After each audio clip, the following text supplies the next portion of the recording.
هلو هلو يا حلوين، عاملين ايه؟ وحشتوني. النهارده عندنا أكلة جميلة جدا. طعم وريحة وتوفير زي ما بيقولوا. كنتاكي الغلابة.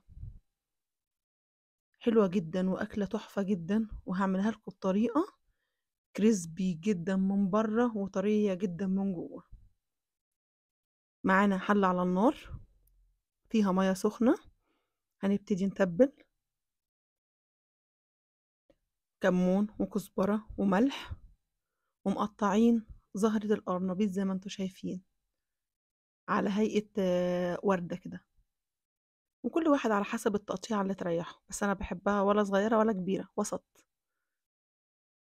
دلوقتي بقى معانا كوبايتين دقيق، معلقتين نشا، معلقة ملح، نص معلقة بيكنج باودر.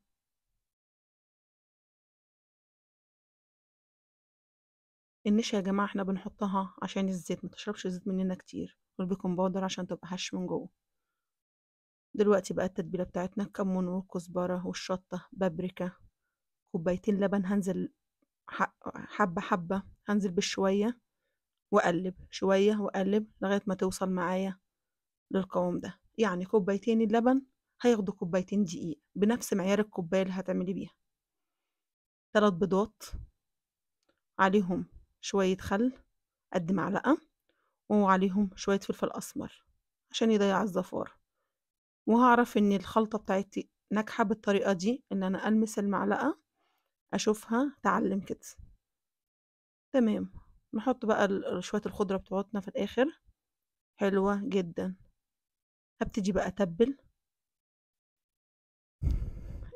البقسماط او الخلطة ديت. عبارة عن هي الخلطة بتتباع جاهزة، اللي هي بتاعت الكريسب والفراخ.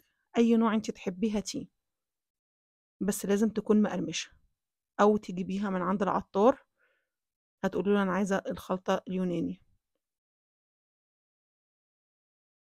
هنبتدي بقى واحدة واحدة، ناخد من هنا ونحط هنا ونتبلها بالراحة بالراحة بالراحة. يعني ما نكبسهاش زي البانيه، لأ، اللي هو نمشي عليها ايدينا. زيت سخن على النار ونبتدي نقليه الكلام ده، تاخد لون ولون الناحية التانية ونسيبها. يا جماعة القرنبيط بيقعد على يتسلق حوالي 8 دقايق عشان يطلع معاكي طري من جوه. شايفين بقى؟ شايفين؟ ودايما طلعوا اي مقرمشات او اي حاجة عايزين تقلوها تفضل كريسبي، طلعوها على في مصفى. اي مصفى عندك طلعي عليها، مش لازم زي دي. شايفين انا بهز فيه ازاي؟ مش هيتحرك من مكانه. وتحبي تاكليه جدا لان الطعم تحفة. شوية خضرة من فوق الوش بقى، بأمانة طعمه أحلى من الكنتاكي. احنا في وقت دلوقتي الدنيا كلها غالية، فاحنا بنحاول نحلل الحاجة بتاعتنا عشان تطلع أحلى لعيالنا، وعيالنا يحبوها أكتر. أنا ابني ما كانش بياكله خالص، من أول ما داق طعمه وكانت ريحته تحفة وطعمه تحفة، عجبه جدا وكل منه. شايفين عاملين ازاي؟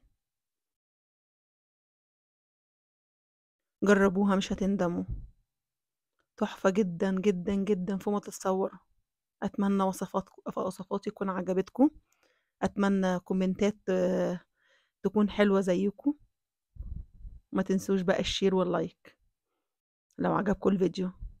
باي. بنفس الخلطة ونفس التتبيلة ممكن نعملها في الاير فراير.